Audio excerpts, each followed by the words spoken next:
Welcome to the deep dive. Today we're looking at something, well, pretty fundamental. Introducing yourself effectively in English. Yeah, it seems simple on the surface, doesn't it? Almost too simple to talk about. It really does. Yeah. But then you think about all the times you actually do it, meeting new people, networking events, even just bumping into someone online. It's foundational. The Right. absolute groundwork for making connections, really, in any English-speaking situation. So our mission for this deep dive is really to unpack that a bit. We're using a source, kind of a concept, for a friendly podcast script. Right, a friendly and engaging one. Exactly. And the goal is to equip you, the listener, with some clear, maybe engaging ways to make that good first impression in English. Absolutely. So, okay, beyond just, saying your name, what else should people be thinking about? What are the key bits? Okay, yeah, let's get into that. One thing that jumps out from that source idea is making it friendly and engaging. So it's not just the information. No, it's the how, the delivery, how you come across. Like your opening. Instead of a flat, my name is, hey, could you maybe add a little warmth, a bit more personality? Yeah, and what's interesting is how even tiny shifts in wording can make a huge difference there. It's fascinating. How so? Well, instead of just your name, maybe something like, "Hi, I'm your name.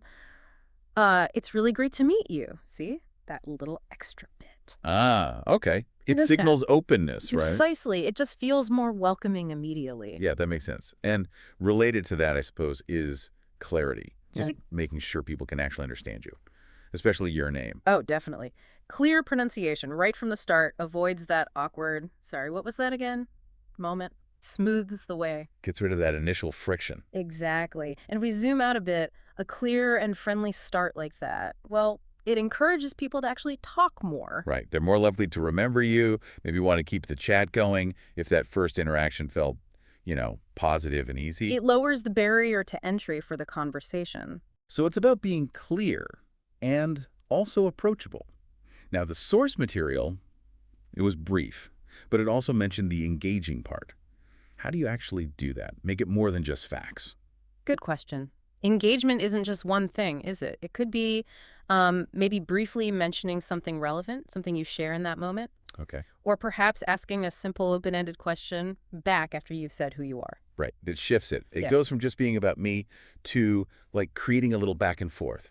So if you're at a conference, maybe you say your name, your company, and then add, I thought that last talk on AI ethics was really interesting. Something specific. Exactly. That works perfectly. It shows you're actually present, you're paying attention, and you want to connect on that topic, not just reciting your details. Instead of just going through the motions. Yeah. And, crucially, keep it reasonably short. Nobody wants a whole life story right at the start. Oh, definitely not. A long rambling intro can just be too much.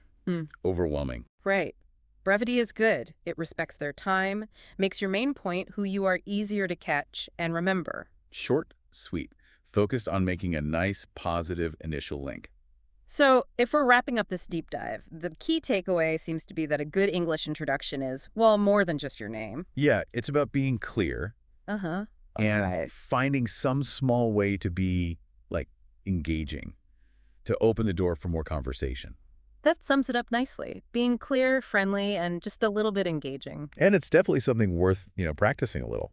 Thinking about the different places you might introduce yourself. Absolutely. How could you tweak your usual intro based on these ideas? Yeah, how can you bring in these elements to make a stronger first impression? Yeah. It makes you wonder, doesn't it, what kind of connections you might build if that initial introduction feels more confident and, well, more engaging. Food for thought, definitely.